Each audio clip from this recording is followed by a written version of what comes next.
When the pressure is on and the world feels like it's falling apart, how do you bounce back? Resilience isn't about being unbreakable. It's about adapting, growing, and becoming stronger in the face of challenges.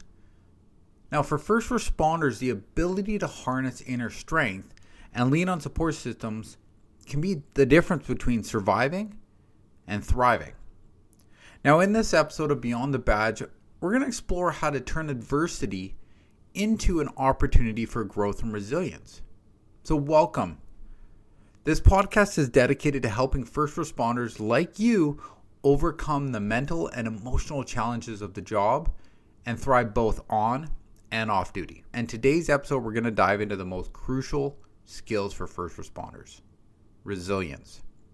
We're going to explore how the true nature of resilience, how it's not just about enduring hardship, but adapting, learning, and growing through every crisis. So whether you're on the front lines or supporting those who are, this episode is packed with insights and practical strategies for building resilience, harnessing your strength, and leveraging the power of support systems. So grab a notebook or take a moment to reflect as we embark on a journey to understand how to build a resilience mindset and thrive in the face of any crisis. Welcome to Shields Down, Healing for First Responders, the podcast supporting those on the front lines as they navigate PTSD and trauma. Each episode brings stories of resilience, expert insights, and tools for recovery, offering hope and a path forward. So put your shield down, reclaim your strength, and remember, you're not alone. Resilience is not the absence of stress or hardship. It's the ability to adapt, recover, and grow from it. So, as first responders, we face these unpredictable and intense situations regularly. But building resilience is going to allow you to process those experiences. It's going to allow you to bounce back and continue to serve your community effectively. Resilience is often misunderstood as a static trait that people either possess or lack. But in reality, it's a dynamic process that involves adapting to adversity, learning from hardship, and continuously evolving. Resilience isn't about being impervious to the traumatic experience that we encounter, but developing skills and a mindset to adapt, recover, and thrive in the face of these challenges. My friends, I want to tell you on here that you are going to be faced with challenges for the rest of your life. You're always going to have something that's going to come up against you because it's there to build you. It's there to make you stronger. I believe that we all are taught lessons. And in these lessons, we either grow or we stay stagnant.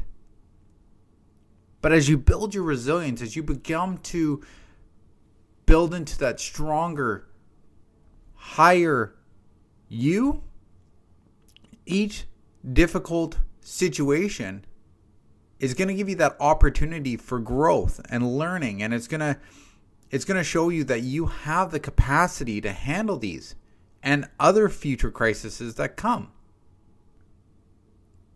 A key aspect of resilience lies in emotional regulation, which is the ability to manage and balance emotional responses, especially in high-pressure situations. And what do we do as first responders? We deal with high-pressure situations on a daily basis. And as we're facing these high-pressure situations, we have to learn that making emotional control essential, because it's going to give you that mental clarity and that physical safety. You don't want to go to a situation and either have excessive force or maybe run into a burning building, do something that's going to cause you harm or others harm around you because you're not emotionally thinking. There's someone screaming and your thought is to get you in there regardless of what's going to happen to you. That's not safe. That's not practical. We are there to be there for others.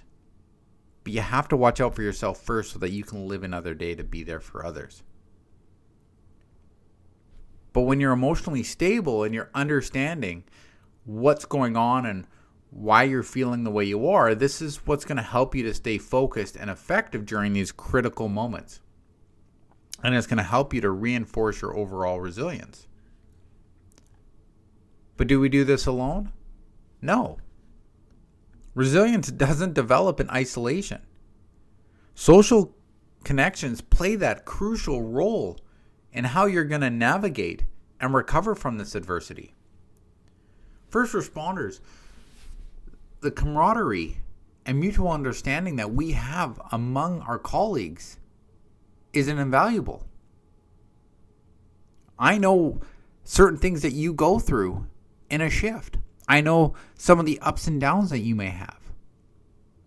But I don't know it as well as your partner will. Or maybe someone that works exactly in the same profession as you. Maybe they're in the same squad car. Maybe they're on your truck. Maybe they're in your ambulance. I don't know.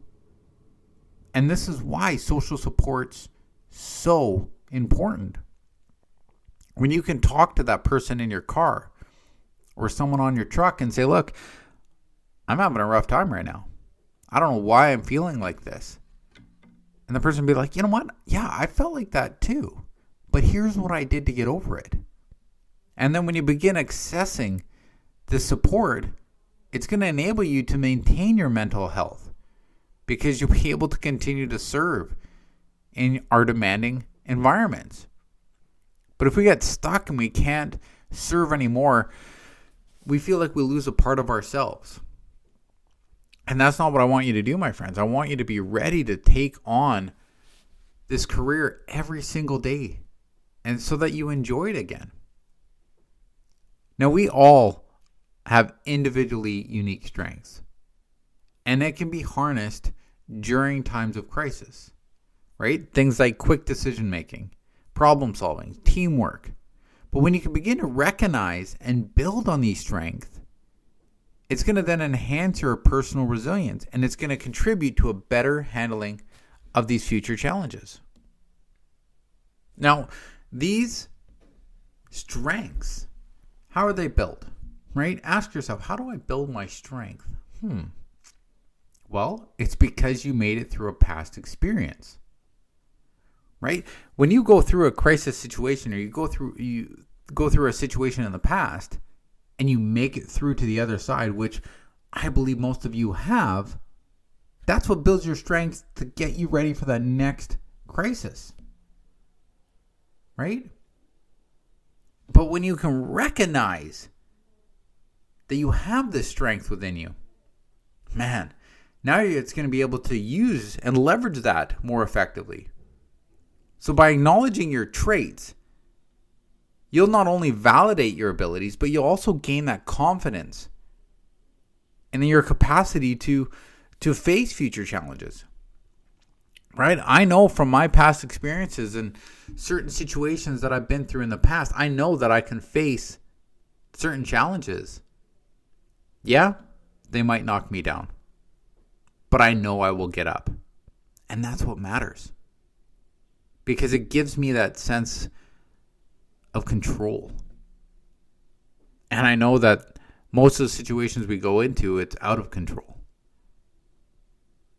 But if I can have a sense of control and I can be prepared when that crisis comes, that's going to give me a level up in my life. And then once you identify that strength that you have, you can intentionally begin to build on it and make it even stronger. Right? So, for example, let's say if quick decision making is a strength, hone that skill through reflective practices and continue making it even more of a valuable asset in these times of crisis. Right? If you go into a situation knowing that you make quick decisions and they're good, and you're like, you know what? Yeah, I'm extremely well at quick decision making. You're going to go into that next crisis or situation with confidence going, I got this. No problem. And then these core abilities are going to provide that foundation that supports your emotional and mental resilience. And then you can use it to help other first responders navigate both those professional and personal challenges more effectively. Right? Remove that stigma. Help others around you. But you have to learn how to leverage your strength. Because, as Tecumseh said, I think it was in Act of Valor. I love the way he said that. Is basically, although a single twig will break, a bundle of twigs is strong. Because although your strengths are powerful within yourself, they amplify that team setting. So in high stress situations, like what we do as first responders, as a team, it's essential. You recognize both personal and collective strengths that can lead to a more effective collaboration. So if you have your quick decision making or somebody else is a different one, and it's going to build on each other, and you're going to go into these crisis situations understanding and knowing that you're going to make it to the other side. So when each team member understands your unique contributions, it's going to promote trust, it's going to promote coordination, reliance on each other's ability. And leveraging these strengths within a group not only enhances the team's performance, but it also fosters a sense of solidarity, boosting resilience and morale in these difficult situations. But like I've said, this isn't a solo journey. It's essential for you to tap in that support system around you, right? Colleagues, families, friends. These networks are vital emotional support, shared perspectives, and they're going to help you navigate through the toughest times without feeling isolated. Right? Trust and openness are key elements for this. So whether you're talking to family, colleagues, cultivate that environment where you feel safe, where you can express thoughts without judgment, because this is going to significantly aid in your healing process. It's going to help build that resilience. And it's going to create that foundation of trust. Be that person for somebody. Or hopefully you have people around you that are that person for you. Support systems provide you with that unique advantage. It's easy to get caught in a singular viewpoint, right? This is the way my life is. I'm never going to get over this. But if you can have a colleague or a friend that goes, you know what? I understand what you're going through because I was there. Or you know what? I don't understand, but let's talk. Let me see if I can come out see this from a different angle. We can learn to reframe this situation together. And all of these different approaches and perspectives are going to contribute to this well-rounded approach to building your resilience. Right? You want to have these regular check-ins with family.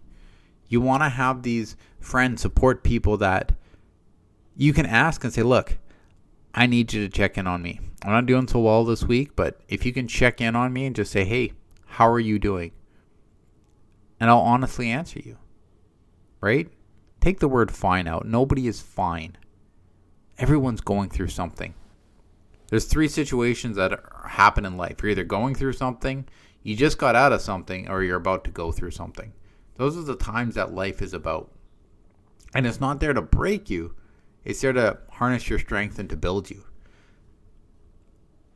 So I want to give you this exercise today. It's a strength inventory reflection, right? Very simple. Take 10 minutes today.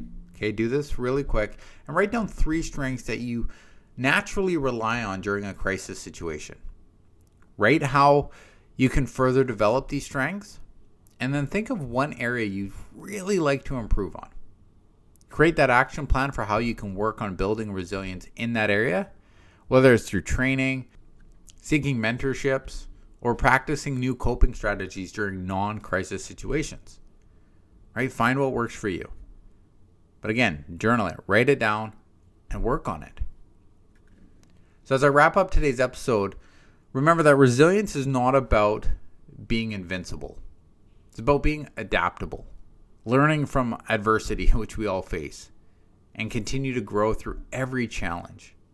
So whether you're managing the pressures of the job or facing personal hardships, your ability to harness your strengths, regulate your emotions, and lean on your support systems will be key in your long-term well-being and success. Take the time, my friends, to reflect on the strengths that help you during the crisis. And don't hesitate to reach out for support when you need it. I'm an email away. Resilience isn't built in isolation. It's strengthened through connection, learning, and practice. So I'll put a link in the Facebook group. Come join us and learn how to build resilience every single day. Go out there and continue to build your inner and outer resources, because that's what will keep you strong, both on and off duty. Thank you for tuning in to Shields Down, Healing for First Responders. Remember, healing is a journey, and each step forward matters. Now, if today's episode resonated with you, share it with someone who might need it. And don't forget to subscribe for more stories, insights, and tools for recovery. Together, we'll build a stronger, more resilient community. Until next time, stay safe, stay strong, and we'll see you on the next episode.